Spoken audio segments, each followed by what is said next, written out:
우리가 한 줄을 쉬어가지고 이게 전체적인 그림을 여러분이 놓치실 수 있다라는 생각이 들어서 우리 딱 이거부터 시작해 봅시다.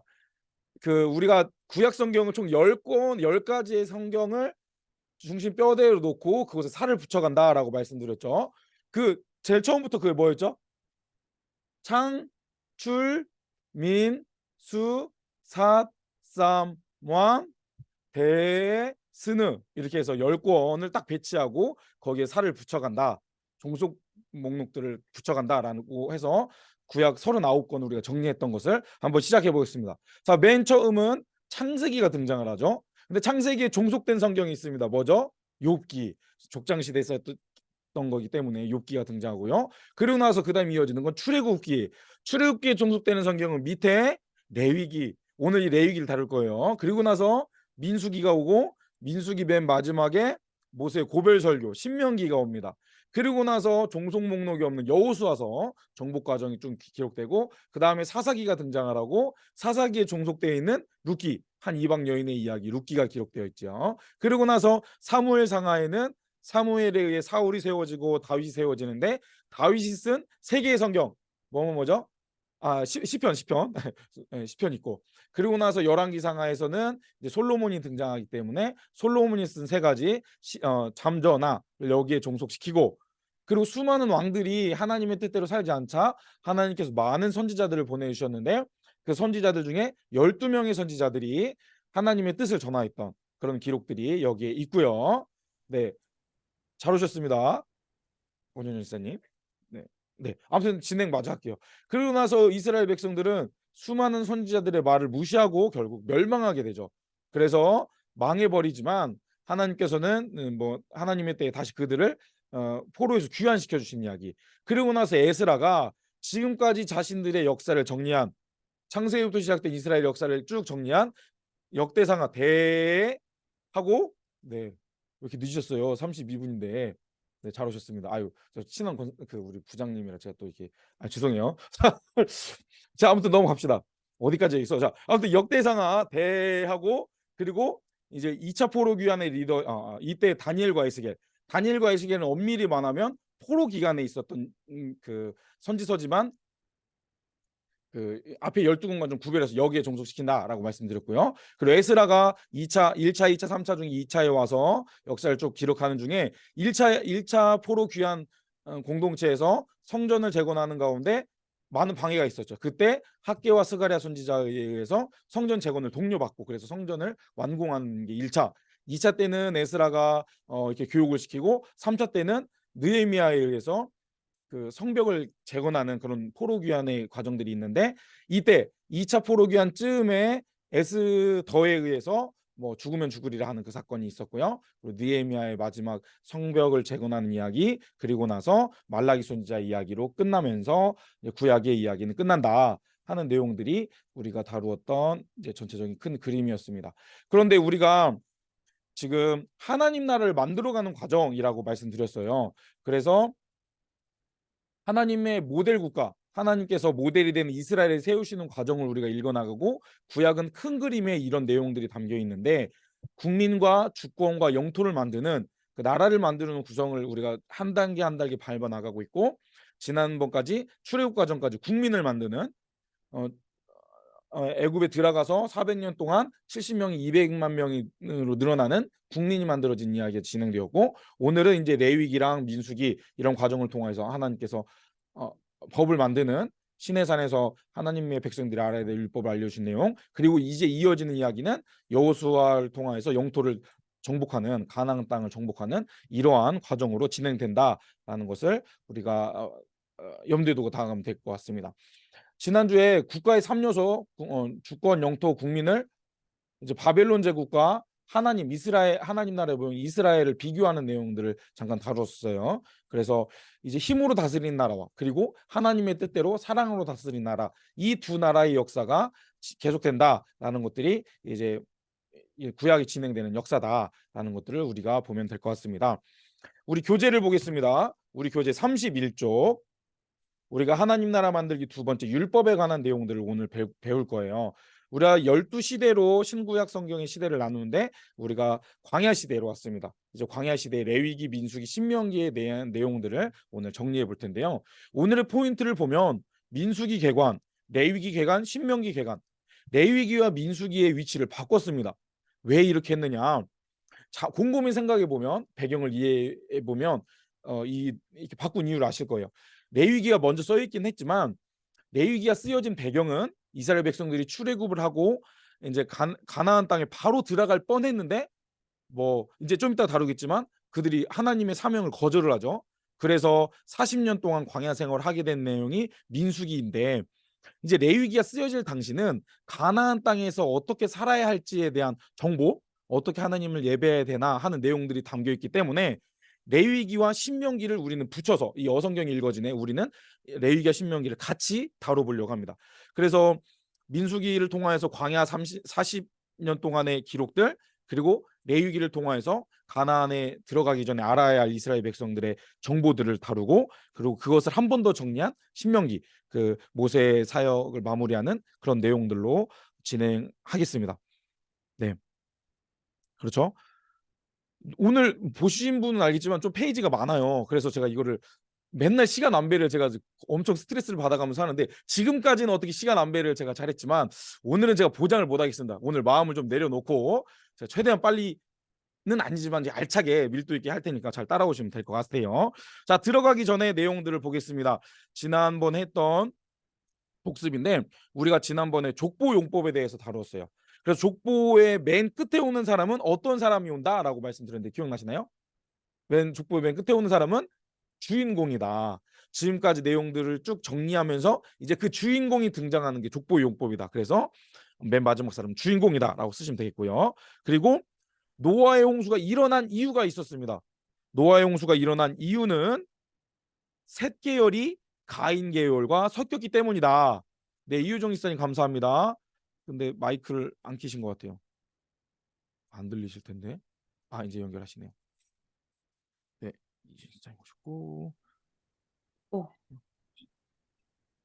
네, 음소거 시킬게요, 이유정 이사님. 감사합니다. 네, 지금 이제 시작한 지 얼마 안 됐어요. 바로 따라오시면 됩니다. 31쪽이고요. 네, 셋 계열이 가인 계열과 섞여버려서, 우리가 지난 시간에 배웠죠. 가인 계열은 힘으로 세상을 다스리는 왕의 나라 계열이지만, 셋 계열은 하나님을 예배하고 사랑으로 관계 맺는, 하나님의 뜻에 순종하는 계열이 셋 계열이잖아요. 근데 노아의 홍수가 오기 직전에 노아 시대에 이 셋 계열 사람들이 가인 계열과 섞여 버렸기 때문에 안 되겠다 싶어서 하나님께서 물로 심판하셨죠. 그래서 셋 계열과 가인 계열이 섞였기 때문에 노아 홍수가 일어났다라고 우리는 정리했습니다. 그리고 다음, 성경이 말하는 복의 정의는 무엇인가? 창세기 12장에 아브라함에게 약속하셨죠. 뭐 하늘의 별과 바다의 모래같이 너를 통하여서 모든 민족이 복을 받게 할 것이다. 따라서 이 복의 정의는 하나님 나라 백성이 되는 것입니다. 이 관점을 가지고 우리가 성경을 읽어봐야 돼요. 하나님은 온 민족이 하나님 나라의 백성, 셋 계열 하나님을 예배하는 공동체로 세워가기 위해 특별히 이스라엘을 세웠고, 이스라엘을 통하여서 그런 일들을 계획하고 계셨구나라는 것들을 우리가 깨달을 수 있겠다는 것이죠. 그리고 이제 출애굽기의 세 가지 핵심은 30쪽에 바로 있죠. 세 가지 핵심은 시내산 언약, 그리고 성막 만들기, 율법, 법 만들기가 있겠습니다. 이렇게 지지난주에 배웠던 내용들을 잠깐 정리하면서 출애굽기 한번 구성을 볼까요? 화면을 보시면 출애굽기 1장에서 40장 중에 18장까지는 이스라엘을 구원하는 과정, 애굽에서 뭐 10가지 재앙 등을 통하여서 이스라엘을 구원시키셔서 이동하고 시내산에 오는 이야기인데, 하나님께서 율법과 언약과 성막을 짓는 과정들을 다루신다. 이제 시내산의 언약과 그 임무에 대한 내용이 그런 것인데, 이 성막 만들기는 두 번 기록되어 있는데 앞부분은 계획에 대한 내용, 뒷부분은 순종에 대한 내용이다라는 것들, 그리고 이 둘 사이에 금송아지가 등장한다라는 것이 출애굽기의 큰 구조라는 것을 보시면 되겠습니다. 그리고 출애굽기의 지도로 표현하자면 이렇게 이 매국을 한 다음에 400년을 거주하다가 200만 명이 넘는 그런 큰 민족이 되어서 모세를 통하여서, 일단 모세가 시내산으로 호렙산으로 도망갔다가 떨기나무 가운데 만나서 다시 들어갔다 나왔다, 이렇게 하는 내용이죠. 모세가 들어갔다 40년 살다가 이렇게 나와서 이스라엘 백성을 데리고 2개월 동안 이동해서 여기 11개월 동안 거주한 내용이 출애굽기에 대한 내용이다라는 것들을 우리가 지난 시간에 다뤘습니다. 자, 이제 들어갑니다. 이제 늦으신 분들, 지금 오신 분들은 지각 아니에요. 물론 늦으셨지만 네, 다음 주 좀 일찍 오세요. 네, 말씀드렸듯이 민수기, 레위기, 신명기 순으로 율법을 만들어내는 과정, 율법을 받는 과정, 그리고 광야에서 있었던 내용들을 이 시간을 통해서 한번 다루어 보겠습니다. 들어가기 민수기 개간 31쪽에 있는 하얀 박스에 있는 내용 제가 읽어보겠습니다. 오늘 텍스트가 좀 많은데 그래도 좀 꼭 여러분들과 제가 나누고 싶은 내용들로 제가 정리를 했어요. 그래서 시간은 좀 걸리더라도 그 내용들을 한번 찬찬히 같이 읽어볼 테니까 한번 눈으로 또 귀로 같이 따라오시면 되겠습니다. 출애굽기의 끝은 시내산이었습니다. 그랬죠? 이제 하나님께서 약속하신 그 땅 최종 목적지를 향해 떠나야 합니다. 민수기는 땅을 만들러 가는 여정의 책입니다. 창세기에서는 국민을 만들었고 출애굽기에서는 법을 만들었고 이제는 영토 만들기가 이슈입니다. 네. 그래서 이 내용들 민수기의 구조 밑에 내용들 보겠습니다. 민수기는 총 36장까지 있는데요. 크게는 광야 1세대에서 광야 2세대로 바뀌는 과정이라고 보시면 돼요. 애굽을 탈출한 광야 1세대는 40년 동안 광야에서 모두 죽고 3명을 제외한 모세와 여호수아와 갈렙을 제외한 모든 사람들은 40년 동안 다 죽습니다. 그리고 그들의 자녀들 20세 미만 또는 그들의 자녀들로 40년 동안 이렇게 바뀌는 세대 교체의 과정이 민수기의 내용이에요. 민수기의 앞부분 10장까지의 내용은 시내산에 있는 이야기입니다. 시내산에서 20일 정도 있으면서 인구 조사를 하고요, 제도를 정비하고 6월절 2년이 됐으니까요. 두 번째 6월절을 맞이하고 이제 광야 생활을 앞두면서 나팔 신호들을 약속하는 그런 과정이 10장까지 기록되어 있습니다. 그리고 이동을 하고요. 그다음 도착하는 장소는 가데스 바네아예요. 이 가데스 바네아에서 38년 동안 먹다 죽는 인생이 되는 그런 과정들이 기록되어 있는데요. 가나안을 정탐 13장의 가나안 땅을 정탐하지만 그들이 그 가나안 정복을 포기하고 또 뭐 고라의 자손들이 반역을 한 내용들 또 이런 어려움들이 있었던 이야기들이 이 20장까지의 기록으로 볼 수 있겠고요. 그리고 나서 26장까지 이동하는 과정 그리고 나서 광야 2세대가 되었잖아요. 그들이 모압 평지 느보산 있는 곳에 가서 몇 개월 동안 있으면서 마지막 가나안 땅에 가기 전에 2차 인구 조사를 하고 또 다양한 규례들을 한 번 더 점검하는 내용이 민수기의 내용입니다. 그리고 이제 가나안 땅을 건너가진 않았지만 가나안 그 요단강 동편 땅을 분배하는 내용들이 민수기 뒷부분에 기록되어 있죠. 그런 것들을 염두에 두시면 되겠습니다. 32쪽에 넘어가겠습니다. 32쪽에 있는 글 제가 빠르고 좀 천천히 읽어볼 테니까 빠르고 천천히 말이 이상한데 자 한번 읽어볼 테니까 한번 같이 눈으로 따라오세요.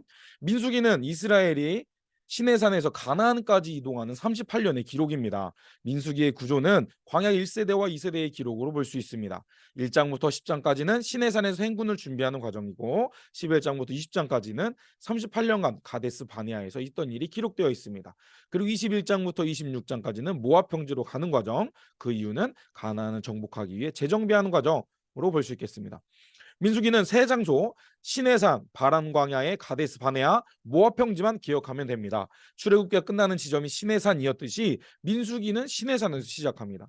이제 모든 준비가 마쳐졌고 가나안을 향해 출발을 합니다. 성막이 완공된 이후 6월절을 지키고 인구조사를 통해서 병력을 조직화합니다. 그리고 출애굽한 지 2년 2월 20일 되는 때에 구름 기둥을 따라 시내산을 떠나게 되죠. 다음 목표는 바람 광야입니다. 하나님은 바람 광야에 있는 가데스 바네에 도착하자마자 가나안 땅으로 12정탐꾼을 보내시죠.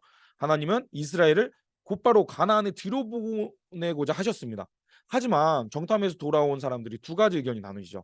10명의 정탐꾼은 가나안 거민을 두려워합니다.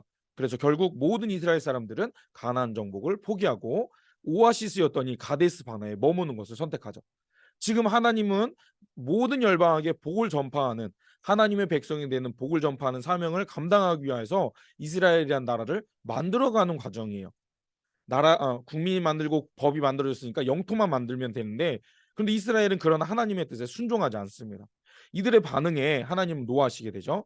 그래서 아브라함과의 언약을 파괴하고 모세의 자손으로 하나님 나라를 다시 시작하겠다라고까지 말씀하십니다.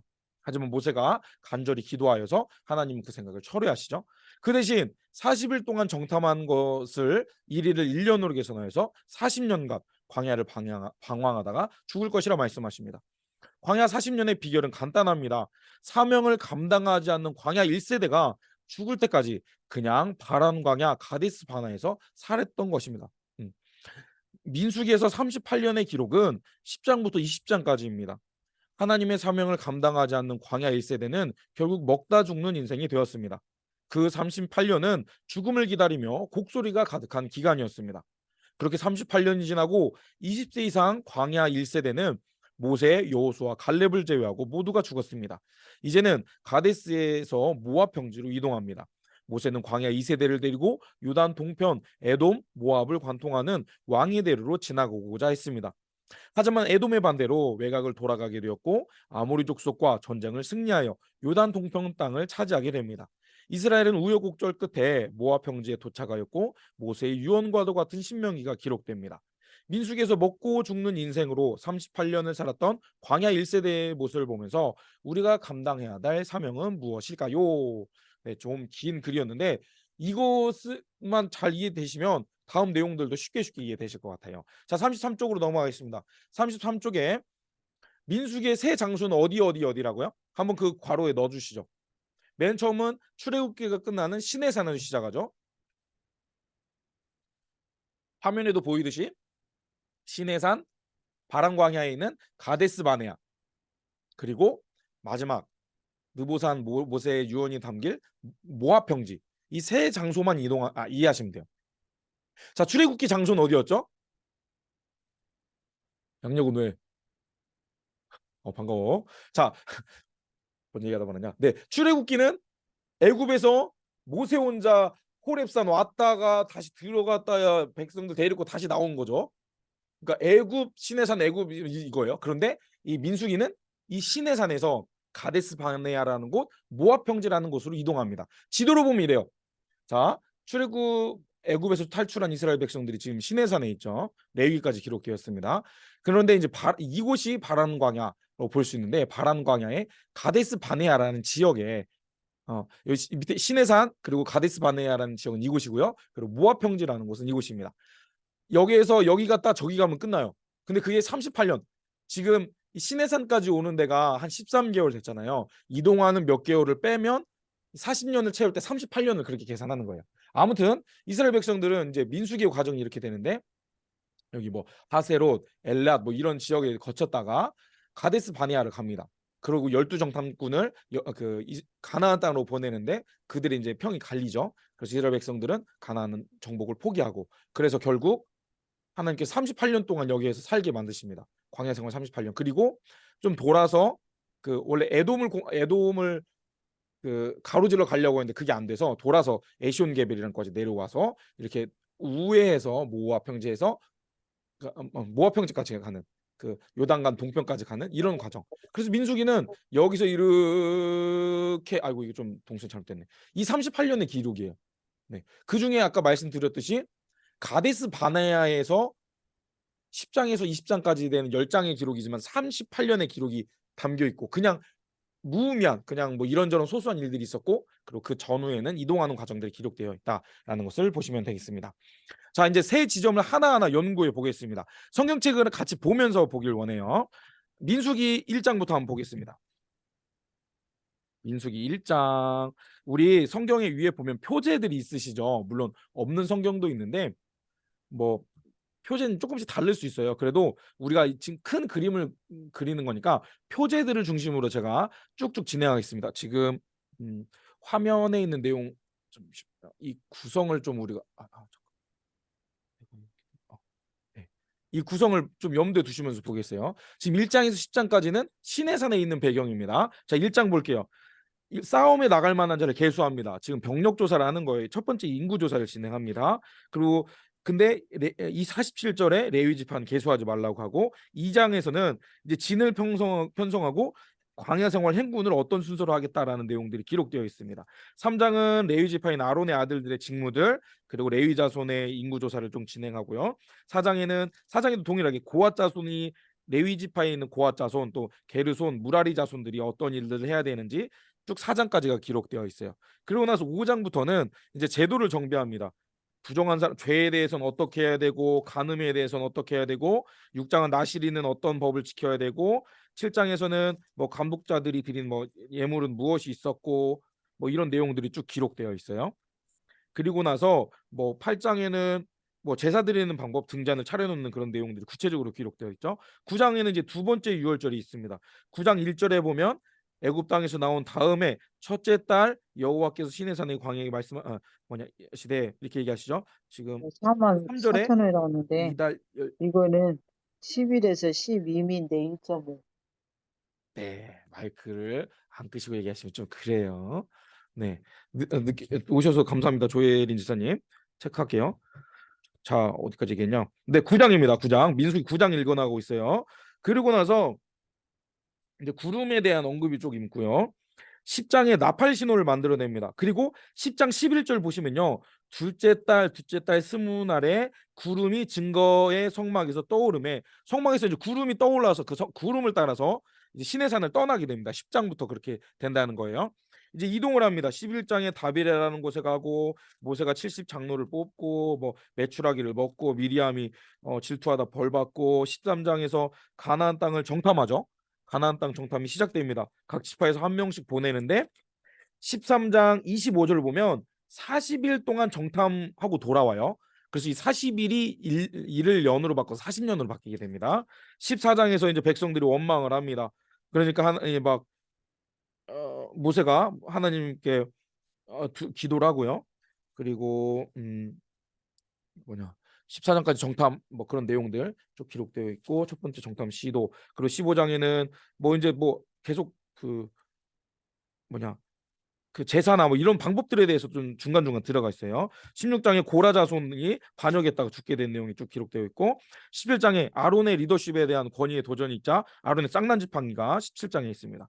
그리고 이제 또 제사장 레위인이 어떤 일들을 해야 되냐 이런 들이 쭉 기록되어 있고 뭐 붉은 암송아지의 재를 사용하는 방법이나 시체 만진 부정한 자들 대한 내용들 그리고 20장에는 가데스에서 싸우고 무리바물이 나오는 이야기 그리고 20장 14절부터 에돔이 이스라엘이 지나가는 것을 반대하자 좀 돌아가는 내용이 있죠.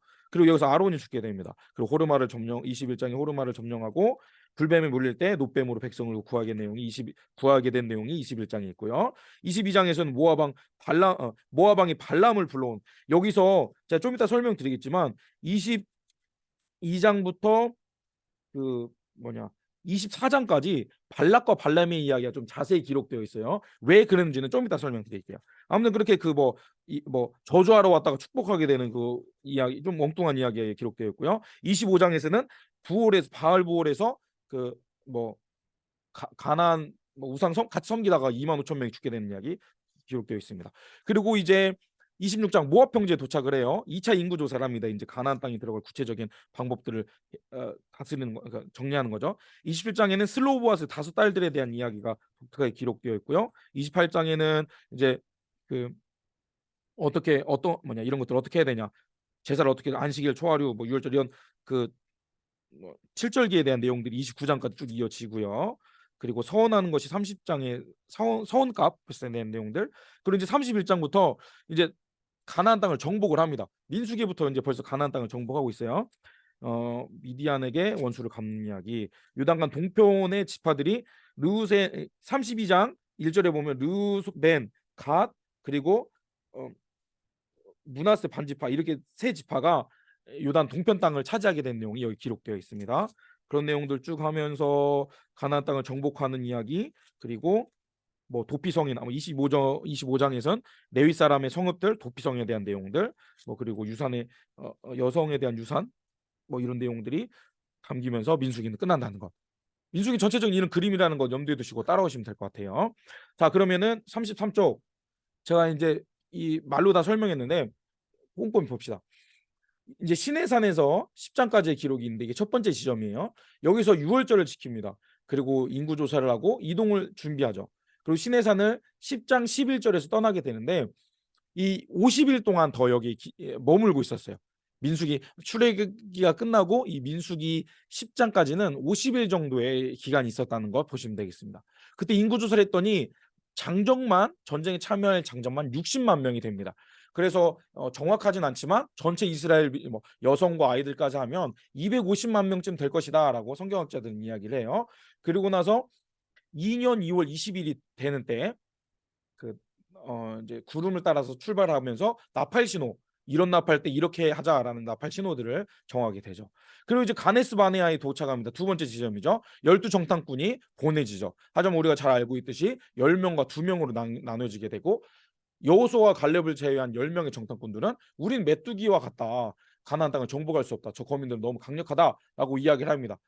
그래서 이스라엘 백성들은 이 10명의 말을 듣게 되고 결국 정탐을 포기하죠. 그래서 하나님께서 이 이스라엘 백성들을, 아브라함의 자손을 그냥 여기서 멸하고 모세로부터 다시 포맷하겠다라고 뭐 이런 말씀하셨던 것이죠. 왜 하나님께서 이렇게 분노하셨는지, 왜 이렇게 극단적인 말씀을 하셨는지를 우리가 좀 점검해 볼 필요가 있겠습니다. 하나님은 특별히 이스라엘이라는 나라를 통해서 모든 민족이 복을 받게 하는 하나님 나라의 사명을 감당하려고 그들을 부르셨어요. 그런데 그들이 사명을 감당하지 않고 그냥 포기한 것이죠. 이제 이 하나님만 의지해서 이 신의 산에서 하나님과 언약 맺은 것을 기억하면서 하나님만 의지한다면 하나님이 다 싸워 주실 텐데, 믿음이 부족한 이스라엘 백성들은 그 하나님을 바라보지 못했죠. 그러자 하나님이 너희들 사명을 감당하지 않냐? 그러면 그냥 먹다 죽는 인생이 되라 라고 그들을 그냥 거기서 놔두신 것이죠. 원래 다 한 번에 죽이려고 했지만 모세가, 만약에 애굽 사람들이 그 여호와 하나님 따라서 갔다가 다 죽었다 하면 얼마나 하나님의 명예를 더럽히지 않겠습니까? 하나님을 흉보지 않겠습니까? 그렇게 하면서 하나님의 뜻을 헤아리게 되죠. 그래서 하나님은 여기서 다 죽이고 싶으셨지만, 그래 좋다, 그냥 너희들을 먹다 죽는 인생으로 남겨두겠다 해서 그냥 이 가데스 바네아에서 남은 38년 동안 먹다 죽는 인생이 돼버리는 거예요.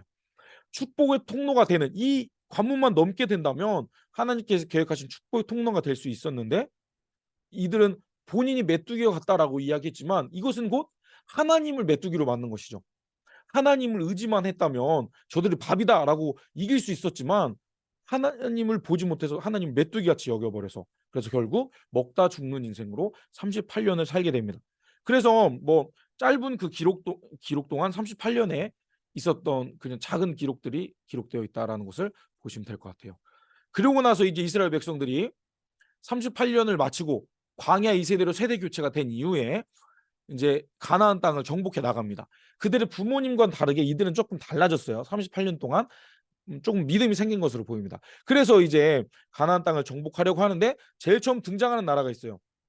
이제 이 네 가지 나라에 대해서 잠깐 정리해 보려고 하는데요.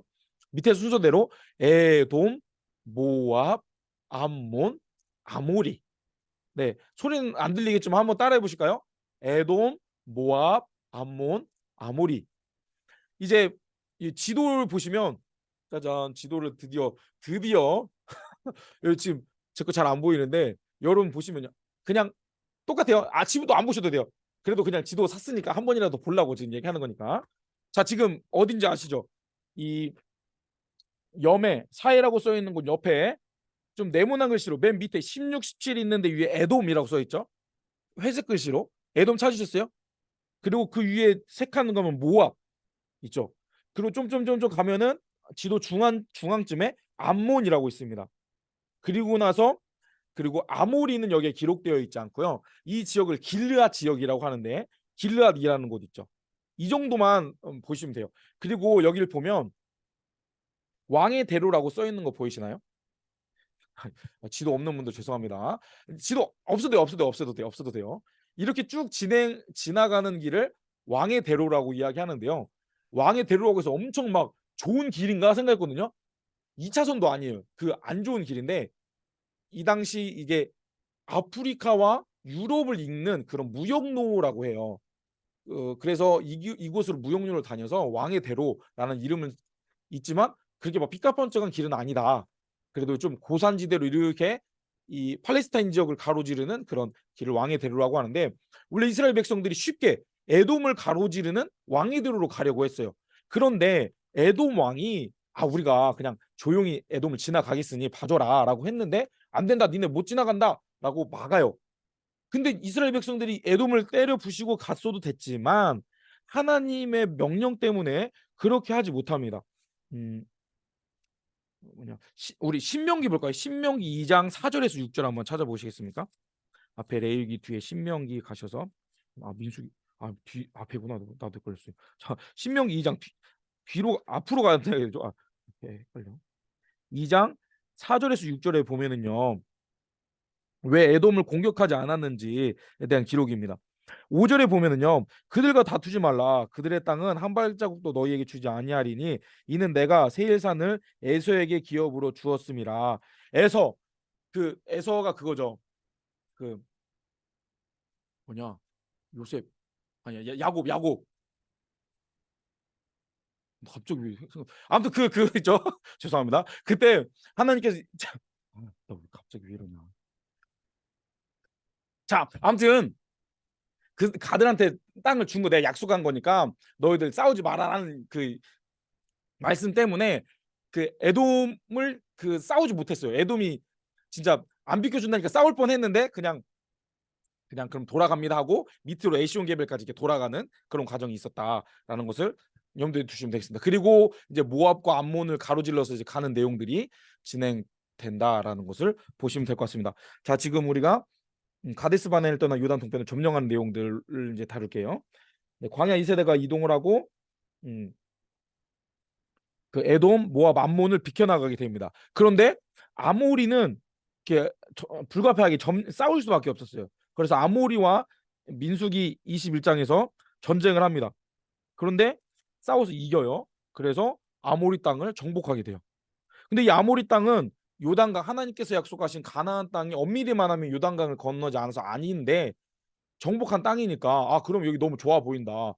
그 보니까 저 고산지대여서 좀 농사 뭐 유목 생활하기 양치기는 좀 좋은 땅이더라고요. 그 아모리 땅을 세 지파가 난 남겠다. 난 요단강을 건너지 않더라도 이곳을 우리에게 줘라라고 이야기를 해서 르가무, 루벤, 갓, 문하세 반지파, 문하세의 반지파가 이 얘기를 왜 빼먹었지? 뒤에 다루니까 빼먹었어요.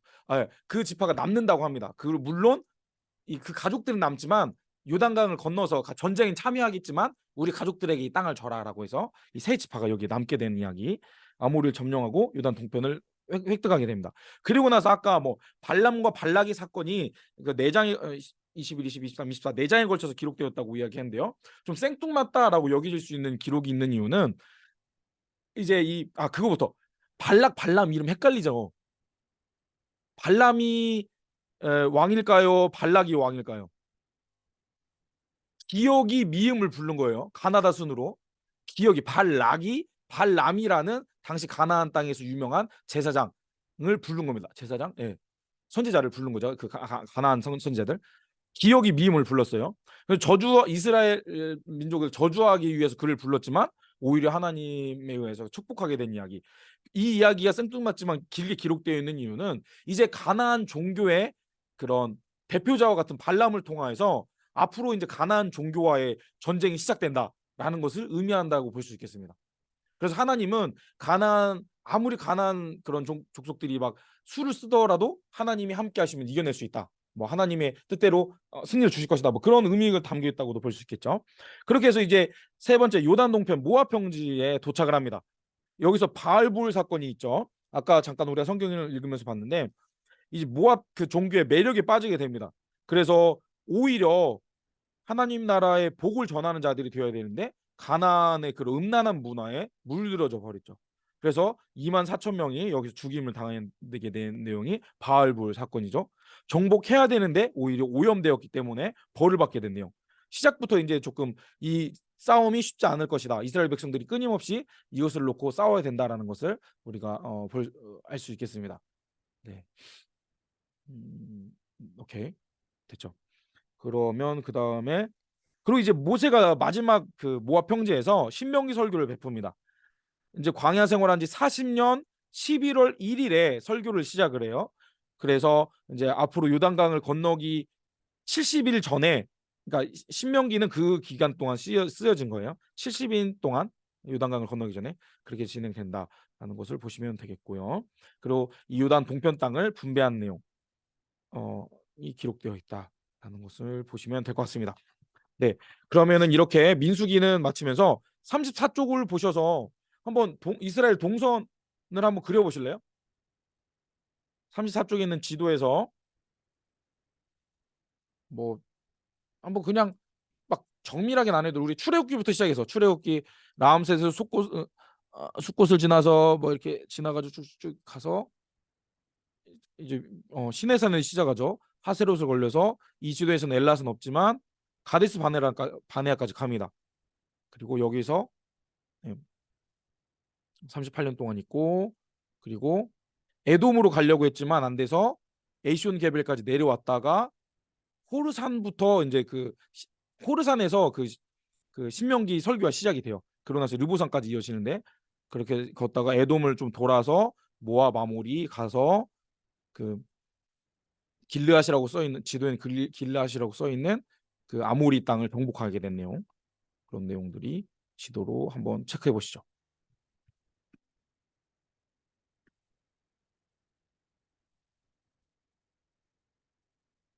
됐죠? 조금만 더 시간 드릴게요.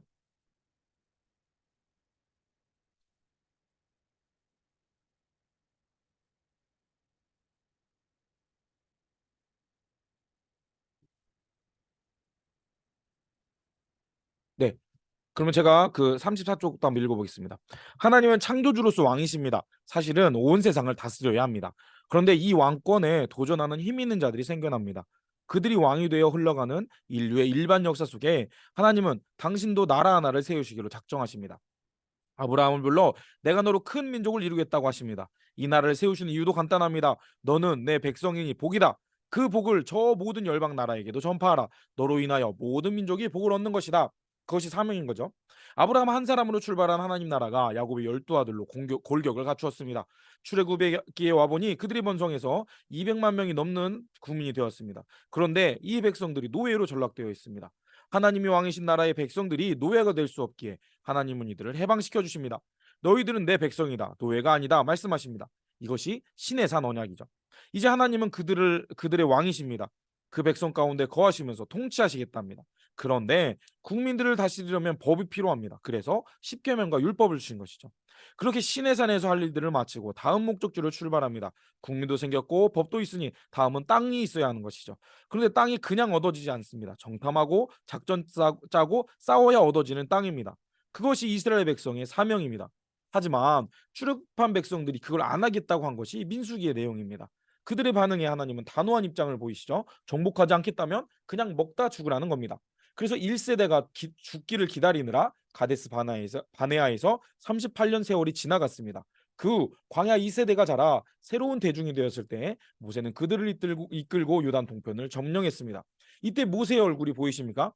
모세가 지금 이제 120세 할아버지예요. 그런데 이제 다 죽고 여호수아 갈렙만 남았습니다. 20살 미만은요. 그렇죠? 아니지. 어떻게 해야 되냐? 예. 아무튼 다 젊은 사람들밖에 없는 거예요. 그럴 때 모세는 어떤 마음이 들었을까? 과연 얘들이 잘 해낼 수 있을까? 요단 서편 가나안 땅을 정복할 수 있을까? 이스라엘이 과연 모든 민족으로 복을 얻게 하는 그 하나님의 사명을 잘 감당할 수 있을까? 그런 할아버지 노파심이 모세가 있었겠죠. 그런 마음으로 우리가 다시 레위기로 넘어가겠습니다. 레위기의 내용을 볼게요. 35쪽의 레위기 개관 내용도 읽겠습니다.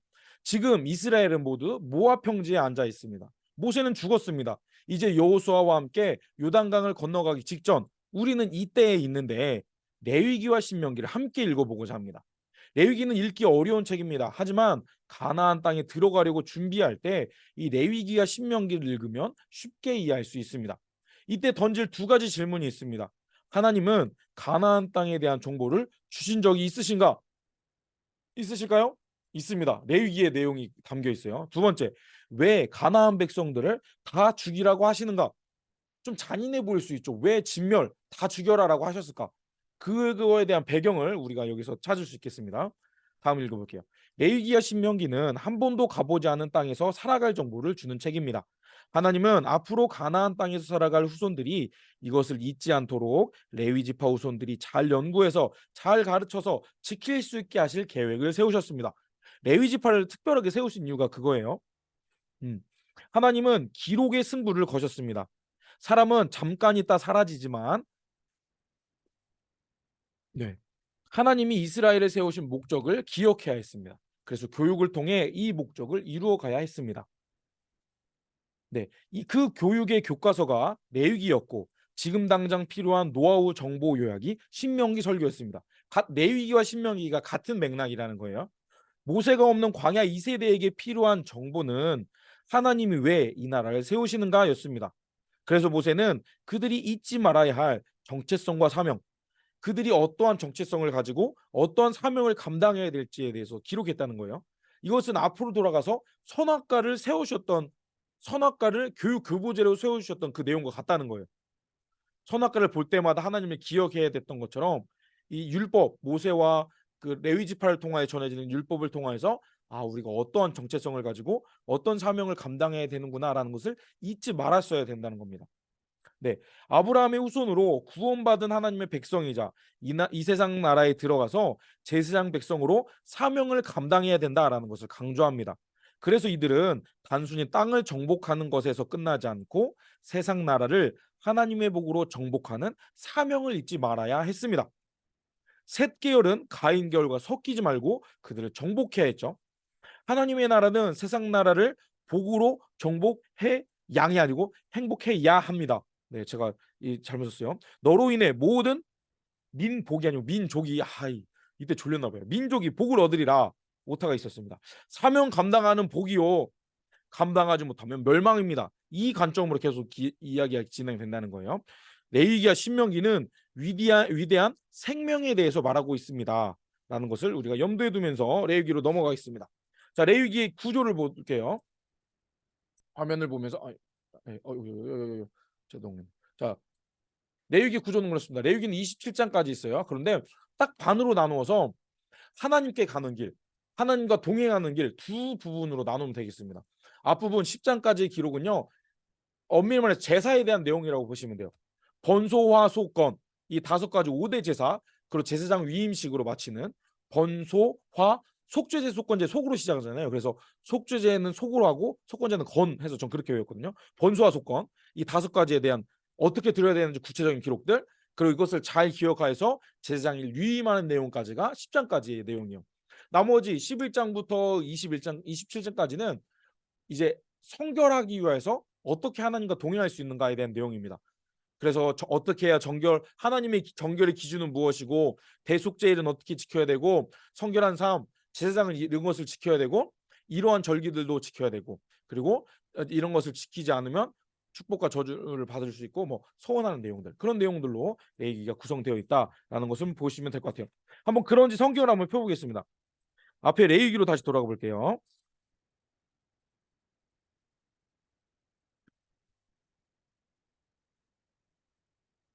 네. 딱 진짜 표제를 보면 바로 나와요. 1장 번제, 2장 소제, 3장 화목제, 4장 속죄제. 그렇죠? 딱딱딱 나누어져 있어요.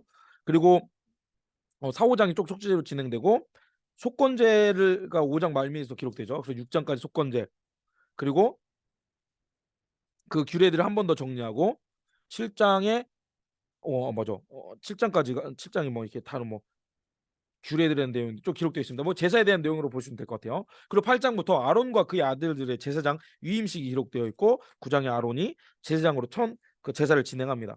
그런데 나답과 아비후가 드리지 말아야 될 다른 불을 분향했다가 죽게 된 내용 있죠. 그 아론의 네 아들 중에 2명이 죽게 돼서 나머지 이제 그런 내용들이 기록되는 그리고 11장부터는 이제 성결에 대한 내용입니다. 정한 음식 정한 짐승 부정한 짐승 12장에 뭐 아이 낳은 여인의 규례 나병 13장의 나병 이제 우리가 볼 때는 조금 유치해 볼 수 있겠지만 그 당시 상황적 배경을 하나님이 그들의 언어로 그들에게 필요한 정보를 주셨다고 보시면 돼요. 오늘날 사회가 볼 때는 조금 부족한 규칙들이지만 그 당시 고대 국가에서는 그들에게 필요한 규칙들이기에 하나님께서 그들에게 쓰셨다. 쭉 15장까지 정결 의식이 있고 16일에 속죄일 16장 17장에 그 제물을 드리는 속죄일에 대한 내용들 18장부터 뭐 거룩에 대한 내용들이 쭉 기록되어 있죠. 그리고 21장에는 제사장이 지킬 규례들이 쭉 기록되어 있고 23장에는 뭐 유월절, 무교절 해가지고 7절기가 쭉 기록되어 있어요. 네. 그리고 네. 보면은 이제 25장에는 안식년까지도 기록되어 있습니다. 그리고 26장에는 뭐 상과 벌, 뭐 계명이 있다는 상과 벌의 저주와 축복과 저주의 내용들, 그리고 27장에는 서원 예물값, 서원에 대해서 어떻게 해야 되냐, 하나님께 어떻게 바쳐야 되냐, 10분의 1은 여호와의 것이다, 11조에 대한 근거들이 여기에서 있겠죠. 이렇게 레위기는 진행된다라는 것을 염두에 두시고, 자, 26쪽의 밑에 있는, 잘 따라오고 계시죠? 지금 화면 보이시는 분이 3분, 4분 보이십니다. 감사합니다. 그래요. 네, 가봅시다. 자, 레위기 36쪽에 제가 글을 읽어볼게요. 레위기는 많은 사람이 성경을 통독을 포기하게 만드는 첫 번째 장애물이라고 합니다. 그런데 대단들 하세요. 그냥 쭉쭉 읽어주셔서. 읽기 조금 어렵다 하시더라도 좌절하지 마시고 가볍게 읽어 나가시기 바랍니다. 아, 원래 저도 드립 치려고 했는데 목사님이 내 위기다, 성경 읽기 내 위기다고 먼저 드립을 치셔가지고, 원래 이 어성경 때 그 드립을 쳐요. 그런데 목사님이 선수 치셔가지고, 네, 저는 뭐 그냥 넘어가겠습니다. 자, 레위기는 시내산에서 출애굽기의 율법을 따로 정리해 놓은 책입니다. 창세기가 인간의 죄와 벌을 설명하고 출애굽기가 하나님의 구원을 설명한다면, 레위기는 구별과 동행하심을 다루고 있습니다. 하나님께 구별되는 것, 하나님이 동행하기 위해 해야 될 일들이 기록되어 있다는 것이죠. 레위기는 정말 중요한데, 모세오경이 토라에서 가장 중심이 되는 책으로, 엄밀한 의미에서 구약은 레위기 자체를 말합니다. 율법이라고 말하면 가장 작게 줄인다면 10계명이겠지만, 그보다 조금 큰 범위로는 율법이라고 하면 레위기만을 말해요. 그리고 좀 더 큰 범위로는 토라, 이 모세오경을 다 율법이라고 하는데, 뭐 그런, 아무튼 레위기가 이 5개 중에 가운데 중심에 있기도 해서 되게 중요한 역할을 합니다. 네, 레위기는 하나님 백성인 이스라엘이 희생제사를 통해 거룩하신 하나님께 나아가고 성결함을 얻은 후에 하나님과 교제할 수 있게 되었음을 알려줍니다. 죄를 해결하고 하나님과 교제할 수 있는 자격을 얻게 되었다는 것을 알려주는 것이죠. 하나님은 레위 지파 후손들을 통해 하나님의 뜻이 잘 전달되기를 원하셨고, 레위기가 그것에 대한 정보를 기록한 지침서인 것입니다. 앞서서 레위 지파를 특별히 구별하신 이유가 문자로, 기록으로 하나님의 뜻을 대대손손 전해주기 위해서 레위 지파 또 레위기를 쓰셨다는 것을 우리가 아셨죠? 이렇게 제가 말씀드렸죠. 근데 이후에 그것이 좀 망가지게 된 이야기들을 우리가 나아갈 텐데, 그건 이제 다음에 알려드리겠습니다. 네, 원래 르우벤과 레위는 세겜집 사람들을 잔인하게 죽인 일로 야곱에게 저주와 가까운 책망을 받습니다. 창세기 49장에 그런 기록들이 있어요. 창세기를 제가 빼먹었어요. 하지만 레위 후손들은 금송아지 사건, 출애굽기에 있는 금송아지 사건 때 하나님의 편에 서서 성결을 위해 칼을 들었습니다. 이 막 금송아지를 섬기는 막 그들을 모세가 처벌할 때 하나님의 편에 설 자를 칼을 들고 내 편에 서라 했을 때 레위 지파들이 서요. 그래서 그들은 원래 저주받은 자들이었는데 하나님의 그들의 구별됨을 기쁘게 여기셔서 특별히 그들을 구별시키시죠. 그래서 레위의 후손 아론을 택하셔서 제사장 직분을 맡기십니다. 레위라는 단어는 연합이라는 뜻이었는데, 그 이름의 뜻대로 하나님과 인간, 인간과 인간 사이의 연합을 이루는 그 제사장의 사명을 레위 지파가 감당하게 되었죠. 레위기의 주제는 파란 글씨 같이 읽어볼까요? 시작. 내가 거룩하니 너희도 거룩하라. 네, 내가 거룩하니 너희도 거룩해야 된다. 성결에 대한 내용이라는 거예요. 십계명이 그러하듯 레위기는 하나님 사랑과 이웃 사랑에 대해 말합니다. 레위기는 두 단락으로 구분할 수 있는 전반부는 제사에 대한 방법, 후반부는 하나님의 백성이 성결을 위해 지켜야 할 규례를 정리하고 있습니다. 레위기의 핵심 단어는 3가지로 볼 수 있는데, 성결, 희생, 속죄입니다. 성결, 희생, 속죄. 어떤 의미인지 아시겠죠? 그에 대해서 단어를 37쪽에 좀 더 구체적으로 설명드릴게요. 성결은 레위기는 하나님의 백성이 일상생활 속에서 거룩한 백성으로 살아가기 위해 지켜야 할 것들을 알려주고 있습니다. 물론 예수님이 율법을 완전하게 지키셔서 오늘날 우리는 율법에서 자유하게 되었지만, 레위기는 우리가 어떠한 삶을 살아야 할지를 생각해보게 하는 말씀입니다. 우리는 하나님의 영광을 위해 세상으로부터 분리된 성결되고 구별된 삶을 살아야 된다는 것이죠.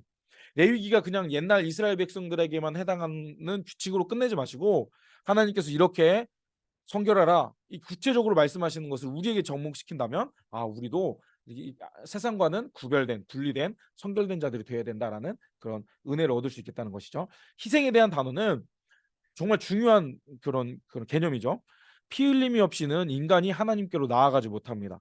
따라서 제사를 드리는 자는 자신의 생명 대신에 상징적으로 짐승의 피를 바치게 되었죠. 제물의 생명이 죄 많고 타락한 인간을 대신하여 희생된 것입니다. 이 희생제물은 예수님의 그림자입니다. 우리는 죄로부터 우리를 깨끗게 하시는 완전한 희생제물이신 그리스도의 피가 필요한 자들이죠. 예수 그리스도께서 완전한 희생제물이 되어주심으로 하나님의 구원 계획이 완성되었습니다.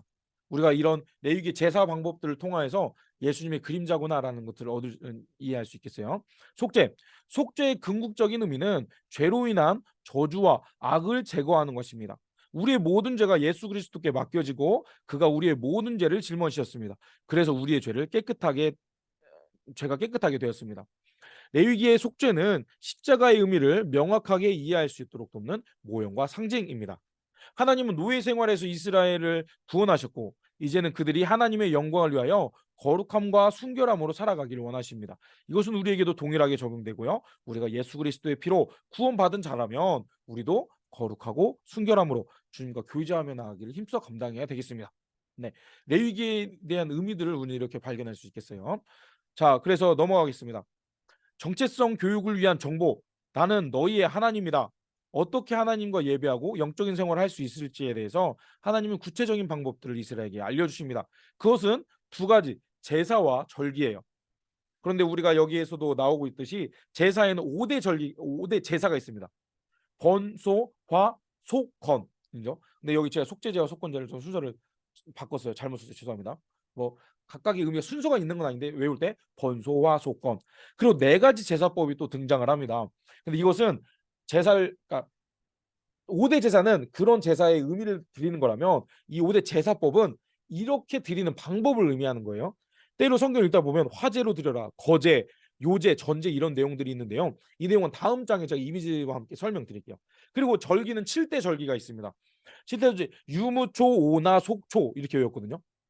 유무초, 오나, 속초. 속초요, 속초. 유무초, 오나, 속초.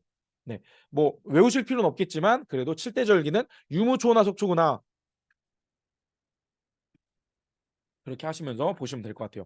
이게 우리랑은 직접적인 의미는 없기 때문에 우리가 막 세세하게 알 필요는 솔직히는 없어요. 그래도 우리가 큰 그림을 그려가는 과정이니까 이 5대 제사, 4대 제사법, 그리고 7대 절기에 대해서 다음 장에 제가 좀 한번 설명드리겠습니다. 자, 번제. 이 이미지는 여러분이 그냥 참고마시고 제가 PPT로 보여드릴게요. 지금 아까 이것을 보여드렸어야 했는데 르벤, 갓, 므낫세 반지파. 왜냐하면 므낫세 나머지 반지파들은 요단 서편 땅을 또 차지하거든요. 그래서 나중에 보면은 므낫세 지파는 요단 동편에도 있고 서편에도 있어요.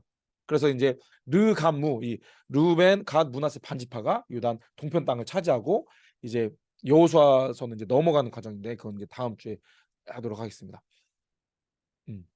자, 번소와 속건, 5대 제사 절기 화면을 보면서 할게요. 번제. 동물의 가죽을 제외하고 모든 부위를 태워서 드리는 제사입니다. 자원에서 드리는 거예요. 번제의 특징은 하나님과의 관계를 유지하고 온전한 헌신을 다짐하는 목적으로 드려집니다. 제물은요, 형편에 따라 차별을 두셨는데 숫소, 순념소, 순양, 뭐 좀 어려우면 산비둘기나 비둘기 새끼를 드려도 됐습니다. 소제는요, 곡물을 이용한 피 없이 드려지는 제사예요. 다른 제사들은 피 흘림이 있지만 이 소제는 피가 없어요. 그래서 이 소제 같은 경우는 약간 그 원 플러스 원, 그 부록으로 드리는 작은 제사라는 성격도 조금 있거든요. 이것도 자원하는 마음으로 드리는 제사였습니다. 하나님께 충성과 감사를 나타내는 제사였고요. 그런데 이제 곡물을 태워 드릴 때 누룩이나 꿀이 없이 소금만 들어간 무교병을 이제 태워 드릴 수 있었죠. 제물은 고운 가루 또는 기름, 유향, 무교병, 무교전병, 그리고 첫 이삭을 볶아 쌓은 찌은 그런 가루를 소재를 통해서 드릴 수 있었습니다. 화목제는요, 말 그대로 화목, 하나님과 사람 사이에 화평을 위해서 드리는 제사였어요.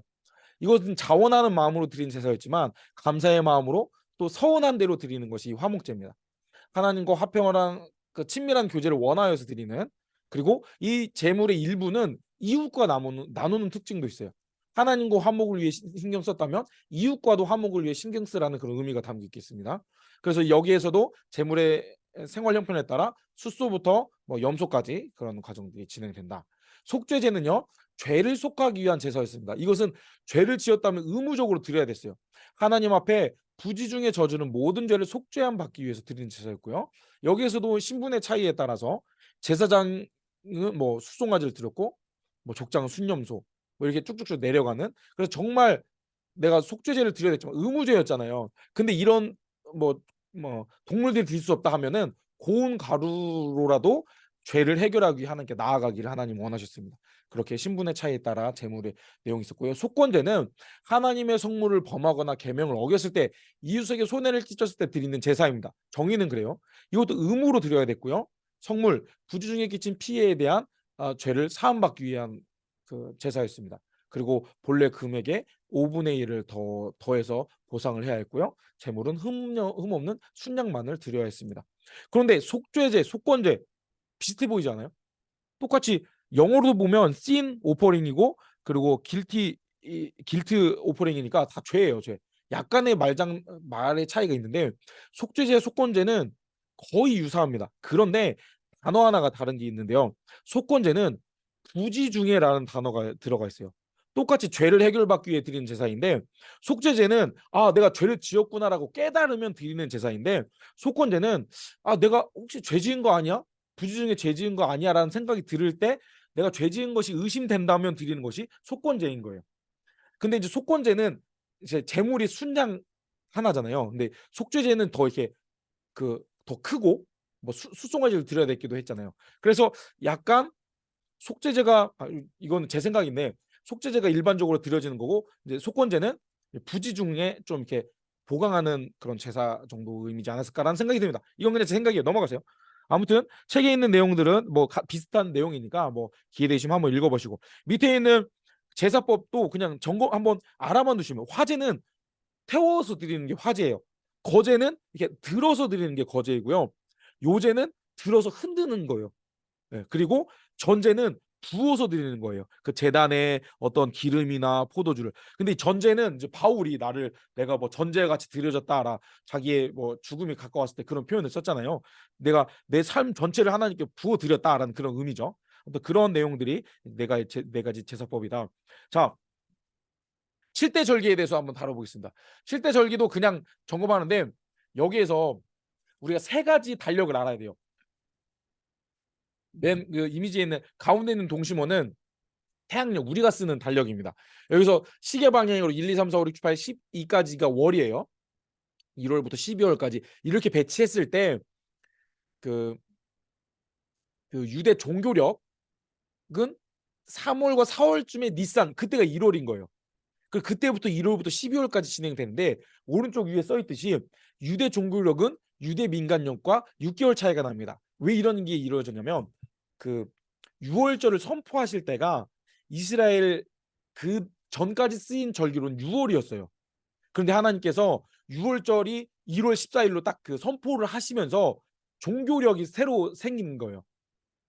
이해 안 되시죠? 그냥 그러구나 하시면 이해되겠습니다. 그러니까 원래 이스라엘 백성들은 이 7월이 1월을 그러니까 그 6개월이 그 플러스 된 걸로 지키고 있었는데 6월절이 선포되면서 6월 이거 어려운가? 7월을 1월로 다시 계산하라는 유대 종교력이 생기게 된 거예요. 그래가지고 유대 종교력에 따르면 이렇게 된다는 거죠. 그냥 그렇구나 하고 이해하시면 되겠습니다. 유대 종교력은 1월 니산월에 6월절 무교절 초실절이 있어요. 그리고 3월 니산월에 오순절, 그리고 7월 1일에 나팔절이 있어요. 근데 7월 1일이라는 것은 유대 민간력으로는 1월 1일이었다는 거예요. 이해되시죠? 이제 종교력으로 이렇게 계산하지만 그 전에 쓰던 종교력으로는 새해가 됐다는 거죠. 그래서 나팔절은 새해를 의미하기도 합니다. 그리고 뭐 속죄일, 초막절이 뭐 그 티슈월에 있다. 티슈일이 월에 있다. 뭐 그렇게 진행하시면 되겠습니다. 자, 7절기 그냥 간단하게 진행할게요. 지금 몇 분 지금 눈 감고 계세요. 지금 여러분 화면 껐지만 지금 눈 감는 보이세요? 죄송해요. 자, 가봅시다. 6월절. 1월 14일 저녁에 드려지는 건데요. 출애굽 과정에서 발생된 건 아시죠? 10번째 재앙, 장자의 죽음을 당하지 않기 위해서 우슬초에 피 바른 흠없고 1년 된 순양을 잡아서 우슬초로 뭐 피 발라 것을 기념하는, 그리고 무교병과 쓴 나물을 먹어야 했습니다. 그리고 무교절은 그 6월절과 바로 이어져요. 그 다음 날부터 7일간 진행되는 것이죠. 그래서 출애굽 이후 무교병을 먹으면서 고생한 것을 기념하는 절기입니다. 그리고 첫날, 마지막 날은 성회로 모이고 노동을 하지 않아요. 매일 번제를 드리고 이후에는 뭐 신약에 와서는 6월절과 무교절을 그냥 이렇게 통합해서 구분 없이 지내게 된 기록들이 발견되고 있습니다. 초실절은요, 무교절 중 첫 안식일의 다음 날. 뭔 소리 하시겠지만 여기 지도를 보시면 그 PPT를 보시면요, 무교절 기간 중에 그 안식일이 있으면 그게 초실절인 거예요. 그 주일 아니 안식일 다음 첫날 주일이 초실절인 거예요. 뭔 말이야 싶겠지만 넘어갑니다. 첫 열매 수확을 감사하는 절기이고요. 뭐 장자 뭐 모든 것이 첫 것의 주인은 하나님이심을 고백하는 절기이고 신약에서는 이제 부활의 첫 열매 대신 예수님을 의미하기도 합니다. 오순절은요. 네. 그 니산월 3월이죠. 여기서 유대 종교력 3월 6일 무교절 후 50일이 된 날 지키는 추수감사 절기이기도 합니다. 맥주절, 칠칠절, 신약에서는 성령 강림절이라고도 불리죠. 이때도 성회로 모이고 노동을 하지 않습니다. 순념소를 속죄 드리고 유교병을 소재로 드릴 수 있는 좀 독특한 누룩을 든 유교병을 드리는 뭐 그런 독특한 특징이 있습니다. 자, 나팔절. 유대 종교력 7월 1일인데 민간력으로는 1월 1일이었던 거예요. 이스라엘 백성들 암암리에 이때가 새해였던 것이죠. 이때 나팔을 부르면서 새해 첫날이기에 성회로 모여서 노동을 하지 않고 나팔을 불고 절기를 시작하고 순년소로 속죄제를 드리는 내용이 있습니다. 그리고 대속죄일이 이제 그러니까 신년에 드리는 첫 제사라고 보면 돼요. 유대 종교력 7월 10일인데 이스라엘 온 백성을 위해 국가적으로 속죄를 드린 날이고 대제사장이 지성소에 들어가는 날입니다. 성회로 모이고 노동을 하지 않고 두 마리의 염소로 하나는 여호와를 위해 하나는 아세셀을 위해 드리고 뭐 광야로 보내는 뭐 그런 내용들이 있었죠. 그리고 나서 초막절. 지금도 이 이미지 보이듯이 유대인들은 초막절을 지키려고 천막에 막 이렇게 풀을 이렇게 해놓고 초막절을 기념을 해요. 유대 종교력 7월 15일부터 22일까지 7일 또는 8일간 진행되는데 여기서 좀 잘못됐네요. 수장절 또는 장막절이라고도 기록되어 있습니다. 광야에서 천막을 치고 생활했던 것을 기념하고 추수를 감사하는 절기예요. 온 가족이 천막에서 거하고 첫날과 마지막 날은 성회로 모이고 노동을 하지 않는다. 뭐 이런 실대 절기가 있다. 그냥 박효일 목사가 한번 얘기했다. 유무초나 속조다. 그 정도만 여러분 점검하고 넘어가면 될 것 같습니다. 자, 넘어갑시다. 자, 40조. 자, 신명기는 그렇게 길지 않게 간단히 점검할 거예요, 여러분. 제가 시간 안배하고 있으니까 언제 끝내 하시지 마시고. 이효희 권사 화이팅! 네, 병원에서 화이팅! 너무 감사합니다. 네, 화이팅 화이팅. 가봅시다. 40쪽입니다. 먹고 사는 기본적인 일상을 책임지겠다는 의식주 정보가 담겨 있다. 그래서 이제 이스라엘 백성들이 그 가나안 땅에 가서 무엇을 먹고 어떻게 살아야 될지 일상적인 그런 의식주가 정보가 담겨 있는데 11장부터 13장 한번 볼까요? 네, 여기 11장을 보면은 아까 뭘 먹어야 될지 이런 것은 부정하다. 그러니까 먹지 마라. 뭐 이런 내용들이 있고 또 뭐 출산한 여인에 대한 규례 이런 것들도 있고 피부병 같은 게 있을 때 이런 것을 어떻게 해야 되냐에 대한 내용들도 하고 있고요. 그리고 뭐 곰팡이 뭐 의복이나 가죽에 곰팡이가 생긴다면 뭐 13장 47절 여기서 뭐 어떻게 대처를 해야 된다.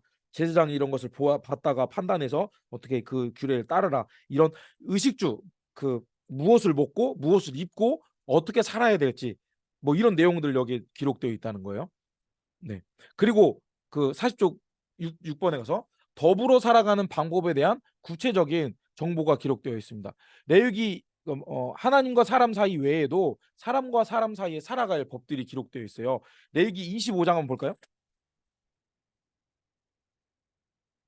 25장을 보면 그 희년 뭐 부당한 이익을 취하지 말라 이런 내용들도 있는데 뭐 땅에 대한 희년이 토지법이죠. 토지법에 대한 손해배상법, 사회에 대해서 어떻게 정의를 기준을 삼아야 될지, 또 외국인들을 어떻게 대해야 될지 하는 내용들이 이 레위기에 담겨 있던 거예요.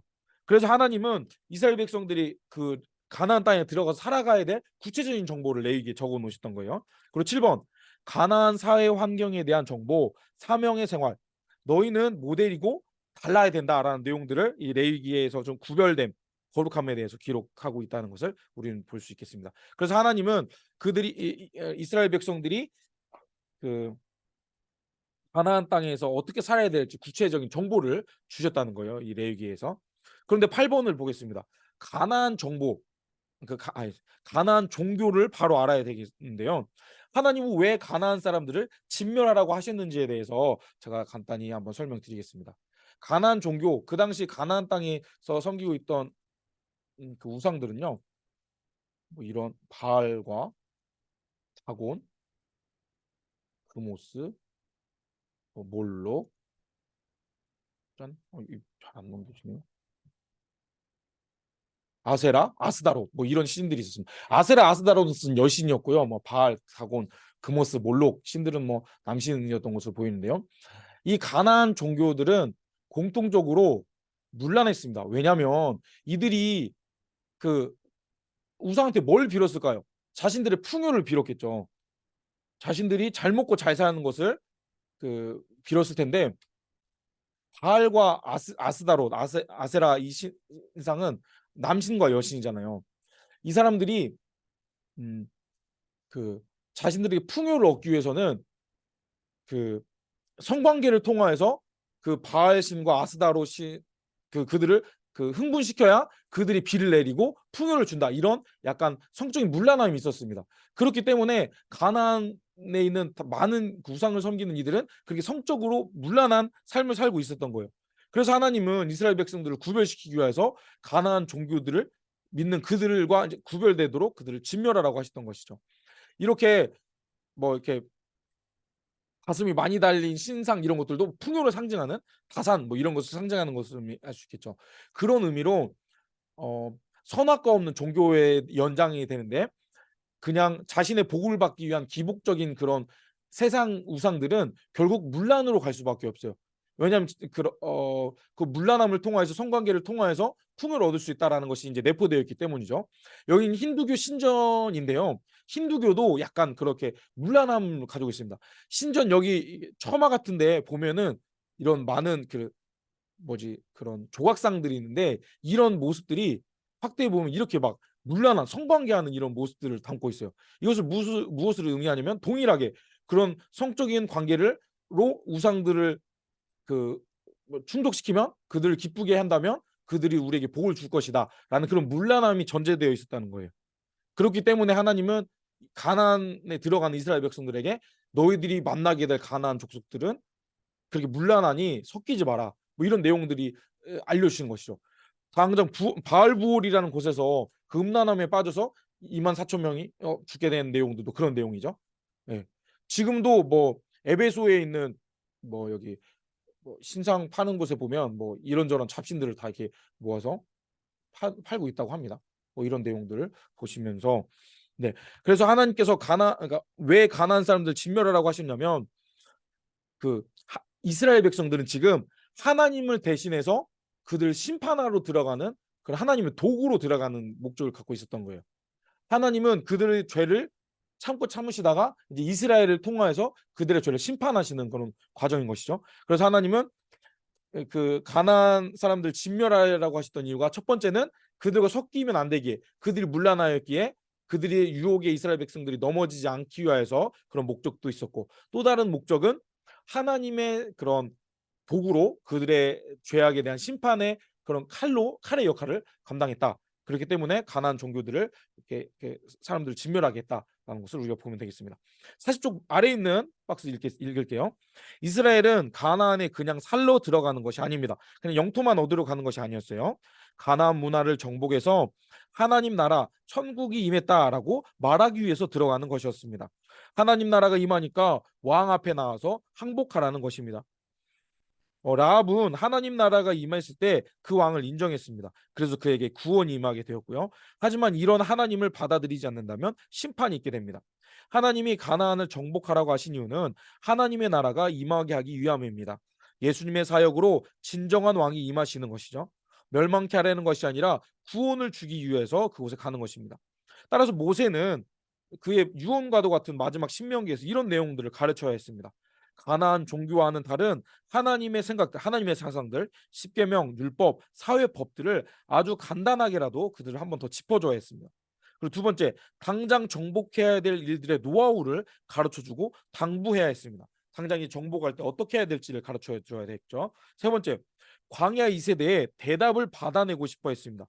너희들 내가 이렇게 이런 것들 하나님 뜻을 전할 텐데 그렇게 할래 안 할래? 하면 축복이고 안 하면 저주야. 너희 부모님들이 경험했잖아. 이런 것을 강조하고 싶었던 것이죠. 하나님 나라로서 가나안의 복이 되는 국민이 되면 구원이지만, 그렇지 않고 그들과 섞이게 된다면 너희에게도 심판이 임할 것이다. 너희들 여기서 뭐 선언해라. 뭐 이렇게 촉구하는 것이 이제 모세가 가르쳐야 될 내용인 것이죠. 그러한 배경을 가지고 신명기로 넘어가겠습니다. 자, 신명기 9조를 먼저 볼게요. 프린트물 보셔도 되고 화면을 보시면 되겠습니다. 자, 신명기는 34장까지 있는데요. 크게 과거, 현재, 미래에 대한 이 모세의 설교로 볼 수 있겠습니다. 4장까지는 과거에 대해서 역사를 회고하면서 하나님이 우리를 어떻게 이끌어 주셨는지 저희들 기억해라. 120살 이제 할아버지예요. 죽음을 직전에 앞둔 모세가 광야 2세대인 가나안 땅에 들어갈 이들에게 하나님이 어떤 분이신지 전하려면 일단 너희들의 부모님의 하나님, 지금까지 우리를 이끌어 주셨던 하나님을 너희들이 기억해야 된다라는 내용을 기록합니다. 그리고 현재 너희들은 위를 보면서 살아야 된다. 뭐 사람들 우상들 가나안 우상들을 보는 것이 아니라 하나님을 바라봐야 된다. 그러면서 하나님의 법인 십계명과 율법을 재교육을 합니다.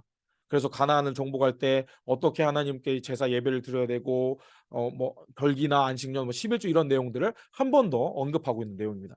그리고 이제 27장부터 이어지는 내용은 이제 너희들 앞으로 나아갈 때 어떻게 살 것인지 결단해야 된다. 율법을 순종해야 된다.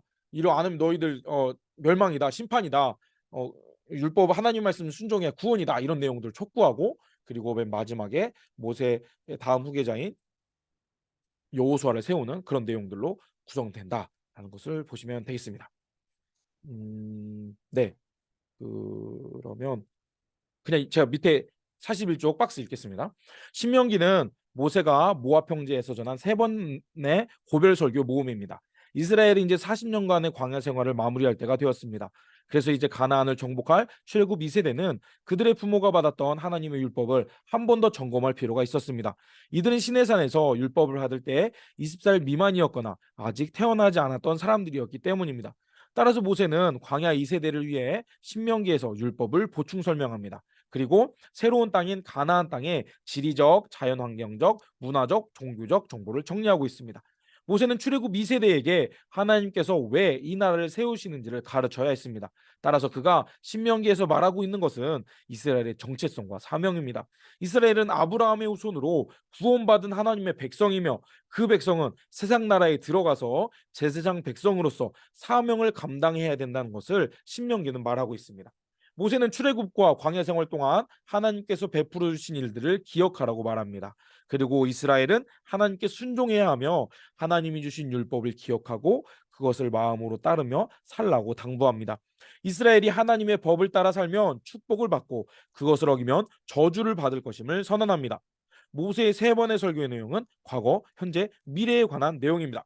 다음 장에 보시면 그 설교에 대한 좀 더 구체적인 설명을 드릴게요. 과거, 뒤를 돌아보라. 모세가 아라바 광야에서 지난 날 하나님의 도우심을 회고합니다.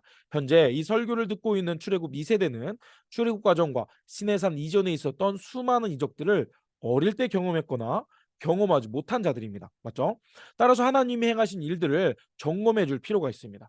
그리고 하나님의 인도하심과 돌보심을 앞으로 누리기 위해서는 하나님과 맺은 언약을 잊지 않고 하나님만을 섬겨야 하고 이 내용을 후손들에게 교육시키라고 당부합니다. 두 번째 설교는요. 현재 위를 돌아보라고 합니다. 벳부울 맞은편 골짜기에서 한 설교인데요.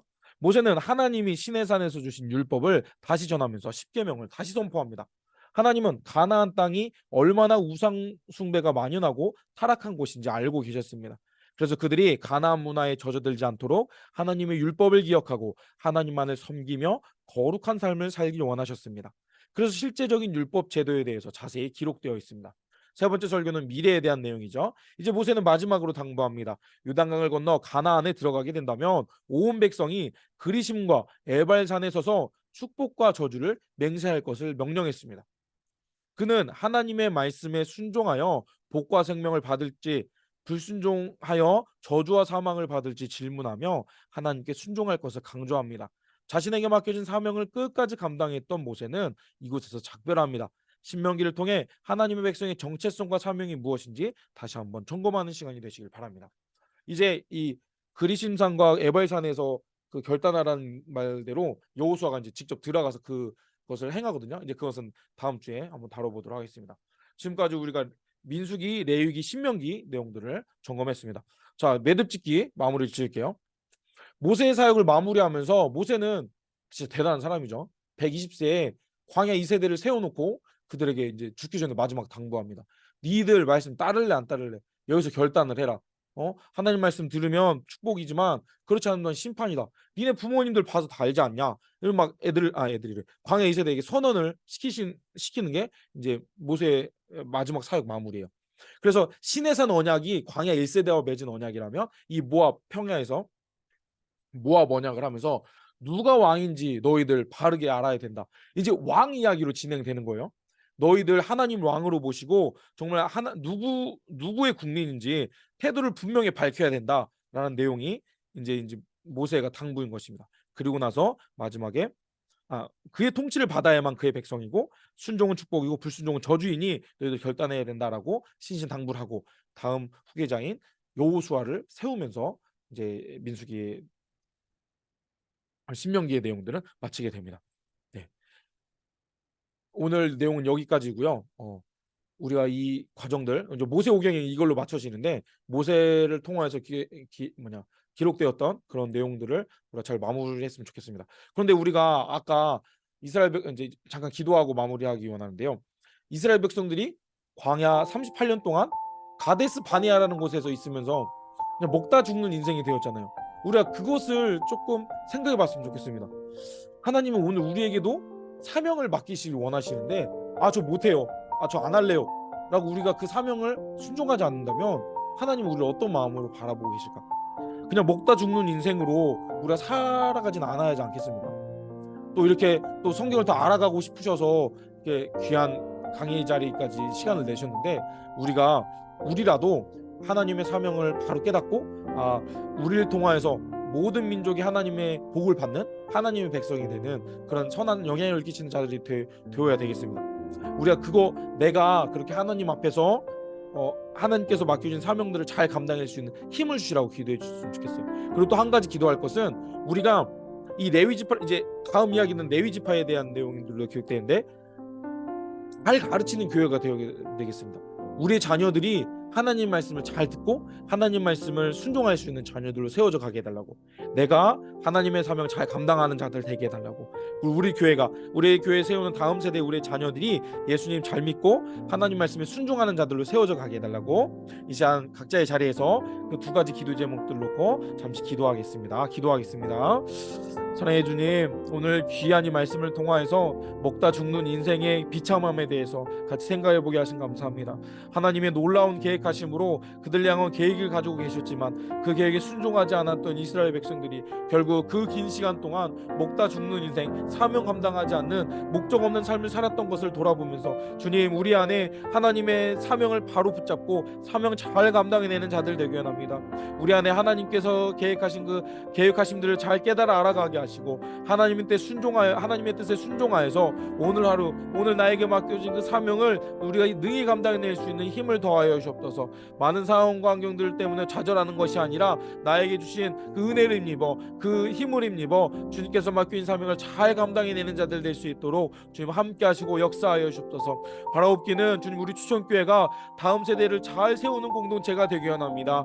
하나님의 말씀을 다음 세대에게 전하기 위하여서 마지막에 신신당부했던 그 모세의 모습을 기억하면서 우리 또한 우리 자녀들에게 하나님의 뜻을 잘 전할 수 있는 복된 교회 공동체 되게 하여 주옵소서. 그래야 우리 추천교회 다음 세대 우리의 자녀들이 우리 교회를 통하여서 예수님을 바르게 믿고 이 어려운 세상 속에서 하나님의 뜻에 순종하며 나아갈 수 있는 굳건한 그리스도인의 사람들로 세워져 갈 수 있도록 은혜를 도와 주옵소서. 우리의 자녀들, 우리의 후손들, 또 우리의 손주들, 우리의 자녀들 기억하여 주셔서 예수님 잘 믿는 자들 될 수 있도록 그들의 마음 문을 열어주시고 귀를 열어 주옵소서. 그를 위하여 우리 교회가 온 마음을 다해서 귀한 사명 잘 감당해낼 수 있도록 주님 함께 하시고 역사하여 주시옵소서. 사랑해 주님, 오늘 모세의 마지막 모습을 함께 생각해 보게 하신 감사합니다. 그 모세의 애타는 마음, 안타까운 마음을 우리에게도 허락하여 주시옵소서. 하나님의 사명을 잘 감당해야 할진데 그렇지 않고 또 유혹에 넘어지는 그런 다음 세대들을 보면서 안타까워했던 그 모습을 우리가 기억하면서 우리의 다음 세대들 세우는 사명을 잘 감당해내게 하여 주옵소서. 주님, 그에 앞서 우리가 먼저 말씀 앞에서 사명 잘 감당해내는 자들 되기 원합니다.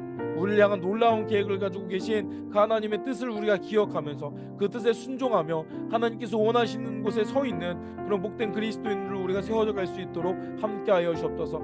우리가 말씀을 기준으로, 하나님의 말씀을 기준으로 우리가 하나님 뜻에 순종하며 나아가는 복된 그리스도인들이 될 수 있도록 우리 삶 가운데 은혜를 더하시고 주님 함께하여 주옵소서. 또 귀한 동역자들 말씀 앞에 나아가기 위해 시간과 노력을 구별하여 올려드리오니 주님, 말씀 읽을 때 깨닫는 은혜를 더하시고 보이지 않던 것들이 보이는 은혜를 경험하게 하여 주옵소서. 하나님의 말씀이 꿀송이 같이 여겨지며 하나님의 사랑을 경험할 수 있고 하나님의 뜻을 깨달을 수 있는 귀한 은혜가 우리가 성경을 읽어나가고 말씀을 묵상하는 가운데 이루어질 수 있도록 주님 함께하여 주옵소서. 지치지 않게 하시고 힘써 말씀 앞에 시간을 들여 노력하게 하시고 그리하여 말씀을 통하여서 우리가 새 힘을 얻고 하나님의 은혜를 경험할 수 있도록 우리 모든 동역자들 한 사람 한 사람 기억하시고 주님 역사하여 주옵소서. 평안한 밤 허락하여 주실 줄 믿습니다. 우리의 모든 것 대신 예수님 이름으로 기도드립니다. 아멘. 네, 아우 여러분 너무 수고 많으셨습니다.